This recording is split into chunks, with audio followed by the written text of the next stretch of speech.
Une serveuse afro-américaine subit les moqueries pour ses cicatrices de brûlure jusqu'à ce qu'un vétéran militaire reconnaisse son insigne de division. Et, regarde, Freddy Krueger est arrivé au travail aujourd'hui, cria Davison en frappant du poing sur la table, faisant claquer les plats. Et, espèce de taré, apporte-nous encore du café, mais fais attention à ne pas le renverser avec tes mains brûlées. La moquerie acerbe résonna dans le restaurant, raie comme une sonnette d'alarme. Tous les clients regardèrent Kesha qui serrait le pichet à café d'une main ferme malgré la cicatrice qui s'étendait du bout de ses doigts jusqu'à disparaître sous les manches blanches de son uniforme. Kesha Johnson avait 34 ans et avait enduré bien pire que les railleries de Davison et de son groupe de chefs d'entreprise médiocres qui venaient chaque mardi lui pourrir la journée. Ce qu'ils ignoraient, c'est que chaque commentaire haineux ne faisait qu'alimenter en elle quelque chose qui développait silencieusement une puissance qu'ils ne comprendraient jamais. Je vous garantis que c'est arrivé dans un incendie de ghetto, chuchota la comptable de Brett Davison, assez fort pour qu'elle l'entende. Peut-être essayait-elle de fabriquer de la drogue et l'explosion a eu lieu. Davison rit encore plus fort. Peut-être que son partenaire lui a fait ça. Vous comprenez comment fonctionnent les violences conjugales dans cette population.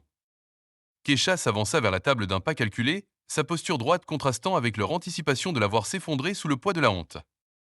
Arrivée à la table, elle servit le café avec une précision médicale, chaque geste étant planifié et réglé. Si d'autres messieurs avaient besoin d'aide, demanda-t-elle d'un ton si posé que Davison fronça les sourcils, perplexe devant l'absence de réponse qu'il anticipait. Oui, une explication. Davison se pencha en avant, ses petits yeux pétillants de dépit. Dites-nous comment vous avez appris cela. Était-ce involontaire? Ou quelqu'un vous a-t-il donné une leçon? L'espace d'un instant, quelque chose apparut dans le regard de Kesha. Ce n'était ni de la terreur, ni de la gêne. C'était l'expression de quelqu'un qui avait affronté la mort directement et décidé qu'elle devrait attendre. Cependant, Davison était trop occupé à célébrer sa propre brutalité pour observer. Emploi, répondit-elle en se tournant simplement pour partir. Quel genre d'emploi laisse quelqu'un dans cet état? Brett persista sur un ton lourd de dédain. Sécurité de club, prostitution. Kesha, prudente, l'interrompit en se tournant lentement pour affronter Brett.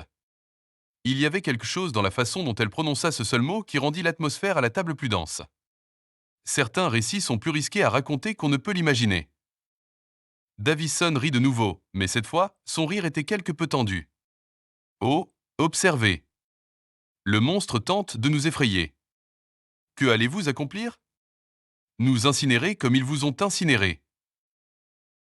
Ce qu'aucun d'eux ne comprenait, c'est que, tandis qu'il parlait, Kesha mémorisait chaque visage, chaque nom mentionné lors de leurs précédentes discussions, chaque détail de leur vie qu'il révélait inconsciemment lors de ses séances hebdomadaires de cruauté. Son intelligence militaire fonctionnait comme un système informatique cataloguant tout pour une raison qu'il ne pouvait même pas imaginer. Dans le restaurant, un homme d'une quarantaine d'années observait la situation avec un malaise croissant. James Wright était entré quelques minutes plus tôt et avait choisi une table au fond, espérant savourer un café tranquillement pendant son voyage à travers le pays. Cependant, la sauvagerie verbale qu'il observait le nauséait. Quelque chose dans l'attitude de Kesha, sa façon de garder son sang-froid sous une pression intense, réveilla en lui un lointain souvenir. Il y avait quelque chose de reconnaissable dans cette tranquillité sous la contrainte, ce calme surnaturel qui n'existait que chez les individus ayant vécu dans des endroits où la mort était une réelle possibilité. Si vous appréciez ce récit, n'oubliez pas de vous abonner à la chaîne.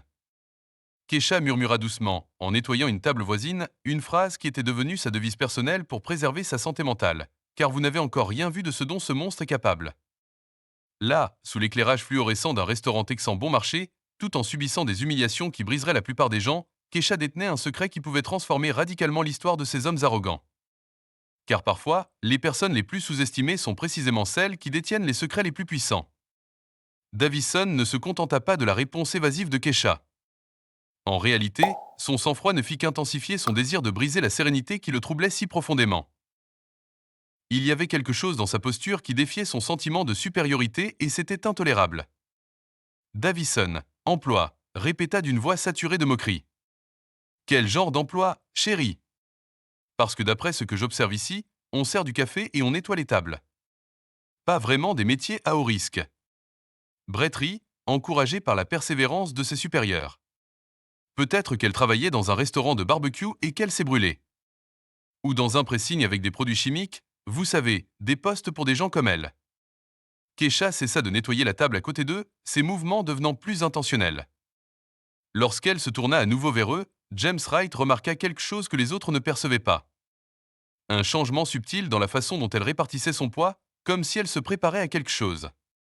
Les gens comme moi demandèrent Kesha, sa voix gardant le même ton calme, mais avec une nouvelle nuance qui fit hésiter Davison un instant. Vous comprenez, Davison se remit vite. Les gens qui travaillent de leurs mains, un travail manuel, rien qui ne demande une puissance cérébrale excessive. C'est à cet instant que James remarqua le détail qui fit accélérer son cœur. Lorsque Kesha se pencha légèrement pour récupérer une serviette tombée, la manche de sa chemise remonta de plusieurs centimètres, révélant non seulement les cicatrices qui couraient le long de son bras, mais aussi le bord estompé d'un tatouage.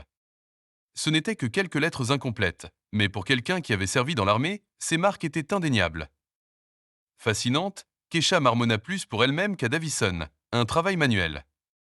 C'est une méthode intéressante pour décrire le transport de soldats blessés sur 5 kilomètres sous le feu ennemi. Davison cligna des yeux, confus. Que as-tu dit? Rien. Kesha reprit son ton neutre. Peu importe. Tu veux l'addition ou tu vas rester là toute la journée à faire des remarques sur mon apparence. Le changement soudain de ton prit Davison au dépourvu, mais il l'irrita encore plus. Il n'était pas habitué à être renvoyé, surtout par quelqu'un qu'il considérait comme inférieur à lui dans la hiérarchie sociale. Écoute, espèce de petit morveux, Davison se leva de sa chaise, la voix plus forte. Tu vas nous montrer le respect que nous méritons. Nous sommes des clients payants et tu es juste. Kesha l'interrompit en se tournant pour lui faire face. Pour la première fois depuis leur arrivée, elle croisa le regard de Davison et quelque chose dans son regard le fit reculer involontairement. James Wright observait la scène avec une tension croissante. Il y avait quelque chose dans la façon dont Kesha se tenait, la façon dont elle tenait ses mains ouvertes le long du corps, qui lui rappelait des souvenirs d'entraînement militaire. Elle ne se contentait pas de défendre sa dignité. Elle évaluait les menaces et calculait les réponses. Un employé, Davison termina d'essayer de retrouver sa bravade et les employés devraient connaître leur place. Ma place, répéta lentement Kesha, comme si elle savourait ses mots. Tu as raison. Je devrais connaître ma place. Le problème, c'est que tu n'as aucune idée de ma vraie place. La tension dans le restaurant était palpable. D'autres clients avaient arrêté de manger, certains attrapant discrètement leur téléphone, d'autres observant simplement la confrontation se dérouler. Le gérant, Tony, sortit de la cuisine, l'air inquiet, mais s'arrêta en voyant la posture de Kesha. Tony connaissait Kesha depuis 2 ans et ne l'avait jamais vue ainsi. Toujours calme, toujours professionnel, ravalant les insultes avec une dignité qu'il admirait secrètement. Mais maintenant, il y avait quelque chose de différent dans l'air, comme si une tempête se préparait sous ses yeux. Tu sais ce que Davison a continué, visiblement ivre de son propre pouvoir. Je parie que tu n'as même pas fini le lycée. Je parie que ces cicatrices datent d'une bagarre de rue ou quelque chose comme ça. Les gens comme toi ont toujours des ennuis. C'est alors que quelque chose a changé dans le regard de Kesha. James l'a vu se produire. Une transformation presque imperceptible, mais indéniable pour ceux qui en connaissaient les signes. C'était le regard de quelqu'un qui avait décidé qu'il était temps de reculer. Kesha, en pleine bagarre de rue, murmura un sourire sans humour. C'est drôle comme on imagine toujours le pire. On ne pense jamais que ces marques viennent peut-être de quelque chose de noble. Davison rit bruyamment. Noble. Regarde-toi. Tu travailles dans un restaurant de bord de route. Qu'est-ce qui pourrait bien être noble dans ta vie? Kesha marcha lentement vers leur table, d'un pas mesuré et posé. Lorsqu'elle s'arrêta près de la chaise de Davison, elle se pencha légèrement, sa voix baissant jusqu'à un murmure que lui seul pouvait entendre. La différence entre toi et moi, dit-elle, c'est qu'on juge les gens sur ce qu'on voit en surface. Je les juge sur ce que je sais qu'ils sont capables de faire quand personne ne regarde. Davison sentit un frisson lui parcourir l'échine. Il y avait quelque chose dans sa voix, une certitude froide qui fit hurler tout son instinct de conservation, mais sa fierté l'emporta sur son bon sens.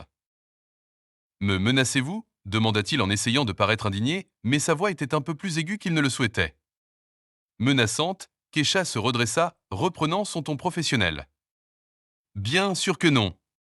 Elle soulignait simplement que parfois, les gens sous-estiment complètement leurs interlocuteurs. Et lorsqu'ils réalisent leur erreur, il est généralement trop tard pour y remédier. Chaque nouvelle humiliation ne fait que renforcer quelque chose en elle que ses oppresseurs ne voyaient pas. Une force silencieuse, alimentée par l'injustice même qu'ils tentaient de lui infliger. Ce que ces hommes privilégiés ignoraient, c'est que chaque acte de mépris écrivait leur propre verdict de défaite. Ligne après ligne, mot après mot cruel. James Wright ne pouvait plus se taire. Durant ses 15 années de service militaire, il avait appris à reconnaître les vétérans même lorsqu'ils essayaient de le cacher. C'était quelque chose dans leur posture, leur façon d'évaluer les menaces, leur maîtrise émotionnelle sous la pression. Et Keisha présentait tous ces signes. Lorsque Davison se rassit, visiblement satisfait de sa démonstration de force, James se leva et se dirigea vers le comptoir. Il commanda un autre café au serveur, mais ses yeux étaient fixés sur Keisha qui avait repris son travail avec un calme presque surnaturel. « Excusez-moi », dit doucement James alors qu'elle passait devant lui. « Puis-je vous parler un instant ?» Keisha le jaugea rapidement. Vétéran, probablement de l'armée ou des marines, posture respectueuse. Bien sûr, mais vite. J'ai encore des tables à servir. Ce tatouage sur votre bras, murmura James. Un grand rouge de la première division d'infanterie. Le corps de Keisha se tendit une fraction de seconde. Avez-vous servi? Les marines ont 2 missions en Afghanistan et vous avez clairement vu l'action aussi. James jeta un coup d'œil discret à Davison qui racontait une blague bruyante à Brett. Ces idiots ne savent pas à qui ils s'en prennent, n'est-ce pas? Keisha laissa un léger sourire effleurer ses lèvres. Pas la moindre idée.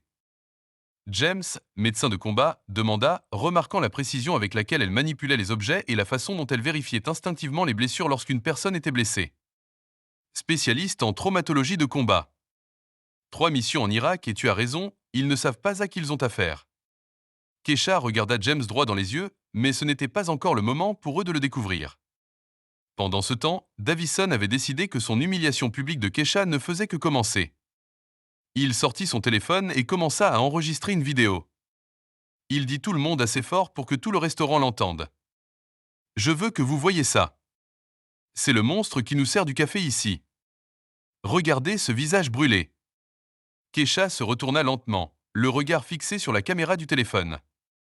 Mais au lieu de l'embarras attendu par Davison, elle se contenta d'un sourire glacial qui fit frissonner James, car il reconnut cette expression. C'était le sourire de quelqu'un qui avait décidé que l'heure des représailles était arrivée. « Continuez à enregistrer, dit-elle calmement. Je suis sûr que tu voudras garder ça pour la postérité. » Davison rit, interprétant mal son calme. « Tu vois, elle aime même l'attention. Je parie qu'elle a l'habitude d'être filmée. Elle a probablement un compte OnlyFans pour les personnes fétichistes des malformations. » C'est là que James vit quelque chose qui confirma tous ses soupçons. L'espace d'une seconde, Keisha jaugea Davison avec l'air d'un soldat calculant trajectoire et point d'impact. Ce n'était pas de la colère. C'était de la pure analyse tactique. « Tu sais, » dit Keisha en s'approchant du bureau de Davison. « Tu as raison, j'ai l'habitude d'être filmé. J'ai d'ailleurs une certaine expérience avec les caméras. » Davison continuait de filmer, excité par l'attention. « Ah oui. Raconte-moi cette expérience. » Eh bien, Keisha fit semblant de croire que j'avais été filmé en train de recevoir des médailles militaires. Des médailles pour avoir sauvé des vies sous le feu ennemi. Des médailles pour bravoure au combat. Ce genre de filmage. Le mensonge était si convaincant que Davison hésita une seconde, puis rit encore plus fort. Bien sûr. Et je suis le général Washington. Regardez-vous, militaire. Mais certains clients ont commencé à regarder de plus près. La posture de Keisha, sa façon de parler des métaux avec une précision qui ne semblait pas inventée. James a compris qu'elle semait le doute. Continuez à enregistrer, répéta Keisha. Au fait, quel est votre nom complet pour que, quand cette vidéo deviendra virale, les gens sachent qui est derrière ce chef-d'œuvre? Davison Mitchell de Mitchell & Associates, répondit-il fièrement. Vous pouvez chercher sur Internet. Une entreprise prospère, un homme prospère filmant un employé raté. Keisha de Mitchell & Associates répéta, mémorisant le message. Intéressant. Et vous, que faites-vous? Du conseil aux entreprises. Nous aidons les entreprises à se débarrasser des employés problématiques. Davison la regarda d'un air entendu. Des employés qui ne correspondent pas à l'image de l'entreprise. James observa Keisha traiter ces informations avec l'efficacité d'un ordinateur militaire. Il pouvait presque voir les rouages tourner dans sa tête, cataloguant non seulement l'entreprise, mais réfléchissant probablement déjà à des stratégies. Tony Kesha appela le gérant qui était retourné en cuisine pour éviter la confrontation. Peux-tu venir une seconde? Tony apparut à contre-séhure. Kesha, s'il te plaît. On ne veut pas d'ennui. Il n'y en aura pas, dit-elle calmement. Je veux juste que tu sois témoin que M. Davison Mitchell de Mitchell Associates enregistre cette vidéo volontairement en utilisant mon nom et mon image et en faisant des commentaires précis sur mon apparence physique. Tony cligna des yeux, confus. D'accord. Merci. Et James, elle se tourna vers le vétéran. Merci de t'être identifié. On pourra peut-être en parler davantage après mon service. Davison commençait à être agacé par le manque de réaction émotionnelle de Kesha. Et, arrête de faire semblant de tout contrôler. Tu n'es qu'une serveuse épuisée dont personne ne veut. Tu as raison, acquiesça calmement Kesha. Je ne suis qu'une serveuse.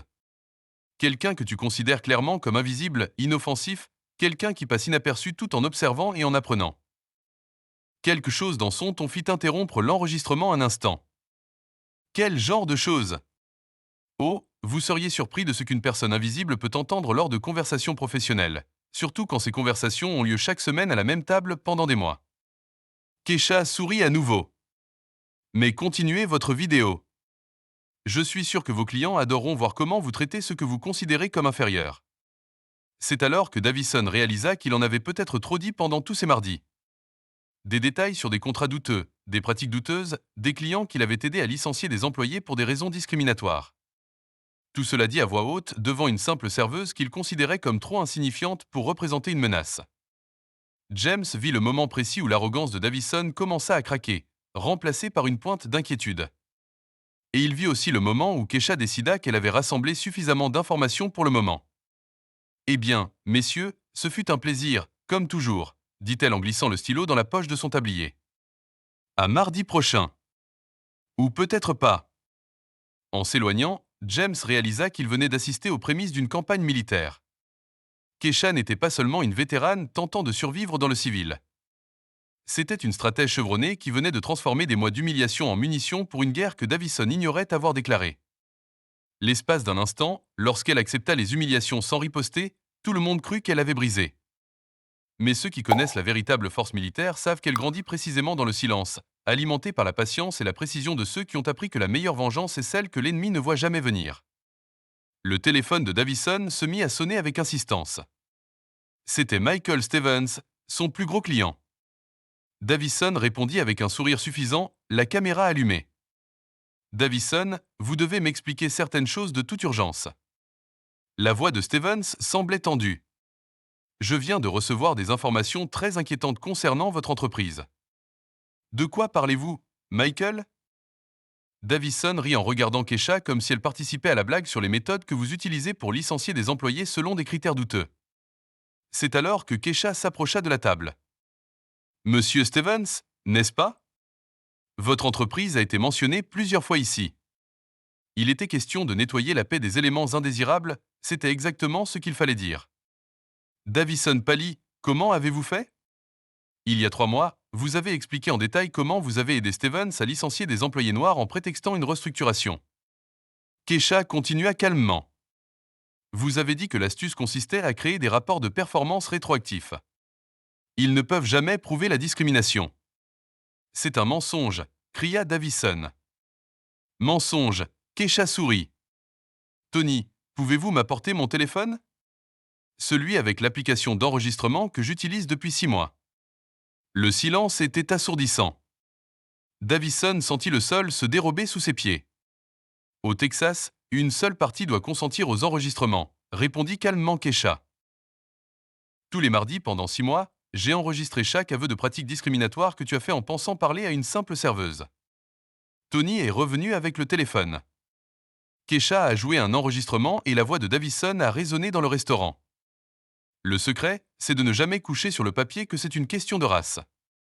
On documente d'autres choses. Arrivée tardive, productivité, adéquation culturelle. Davison a tendu le téléphone, mais James s'est interposé. Je ne ferai pas ça. 6 mois de confession, a continué Kesha. Nom de client, tactique spécifique, montant payé, tout était parfaitement audible. Le téléphone de Davison a sonné à nouveau. C'était sa femme. Davison, qu'est-ce qui se passe? Ma sœur vient de m'envoyer une vidéo sur Instagram où tu humilies un vétéran de guerre. Kesha a haussé un sourcil. Ah oui, j'ai oublié de le mentionner. J'ai posté cette vidéo que tu as enregistrée sur tes propres réseaux sociaux avec des détails sur mon passé militaire que tu n'as jamais pris la peine de découvrir. Davison a ouvert Instagram les mains tremblantes. La vidéo avait déjà été vue des milliers de fois. La description disait Mitchell et son associé, PDG, humilient un vétéran décoré. Le sergent Kesha Johnson a effectué 3 missions en Irak et a sauvé des dizaines de vies américaines. Non, ça va tout gâcher, marmonna Davison. Il y a plus, dit Kesha en lui montrant un dossier sur son téléphone. Au cours des 3 derniers mois, j'ai enquêté sur tous les aspects de Mitchell et associés. Contrats douteux, paiements non déclarés, liens avec des entreprises faisant l'objet d'une enquête fédérale. Elle s'est levée, imposant un respect absolu.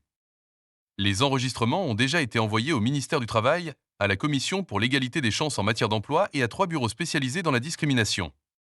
Davison a tenté de protester, mais Kesha a persisté. La vidéo virale permettra à tout le monde de savoir qui vous êtes vraiment. Vos clients sont déjà contactés par des militants des droits civiques. Le téléphone a explosé d'appels. Chaque sonnerie était un autre client qui annulait des contrats. Pourquoi Davison demanda-t-il d'une voix brisée? Pourquoi n'as-tu pas dit qui tu étais dès le début? Kesha le fixa avec une dignité inébranlable. Parce que les hommes comme toi doivent apprendre que le respect ne dépend pas des uniformes. Il devrait être un automatisme humain. James s'avança et tendit la main. Sergent Johnson, ce fut un honneur d'être témoin de cela. Alors que Davison et Brett partaient, désespérés, Kesha se tourna vers les autres clients. Et vous? 6 mois à regarder cela se produire. Combien d'autres personnes avez-vous vu humilier et choisir de ne rien faire?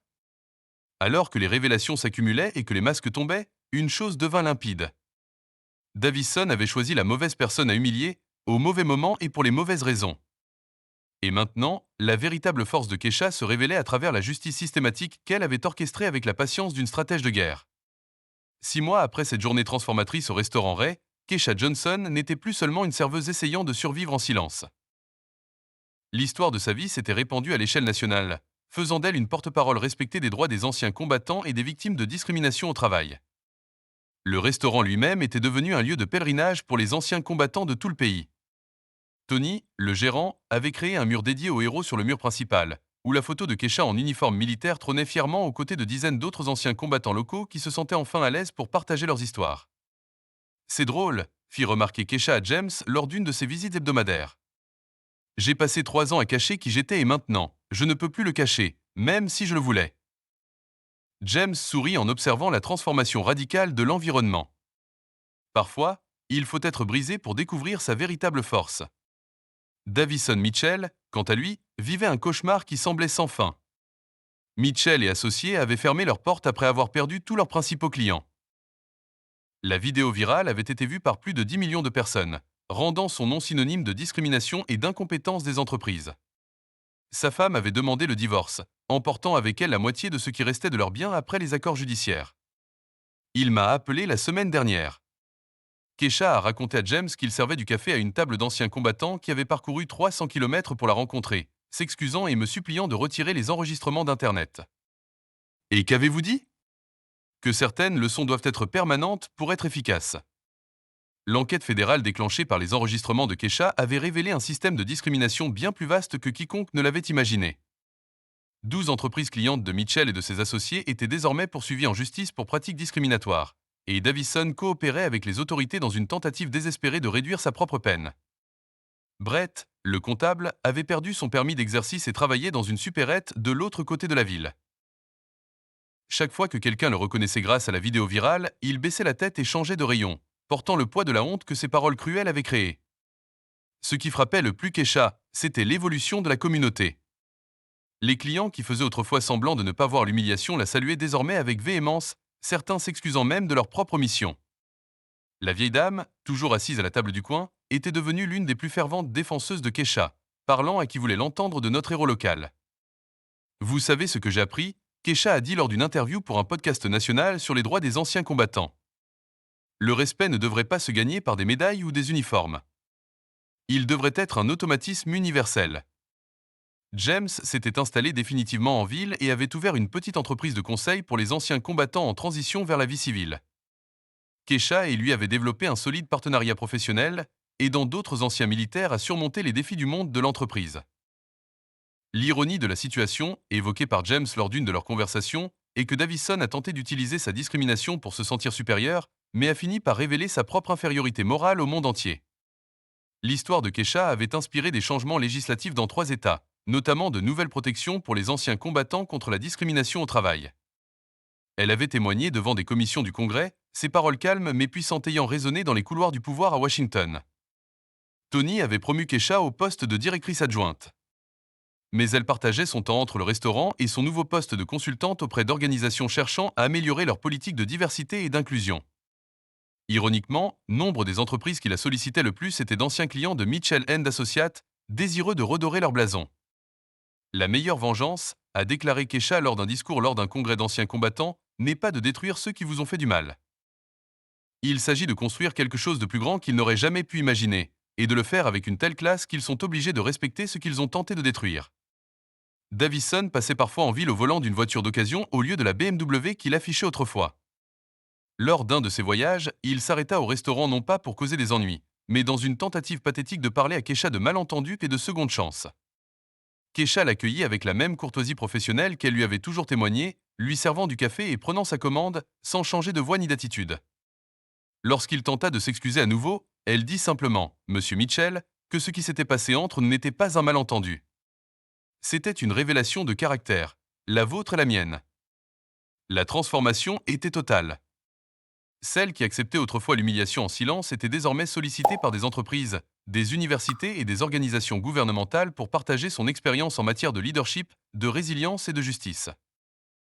Ces cicatrices, autrefois source de tonte et de ridicule, sont devenues des symboles de courage et de sacrifice qui ont inspiré des milliers de personnes.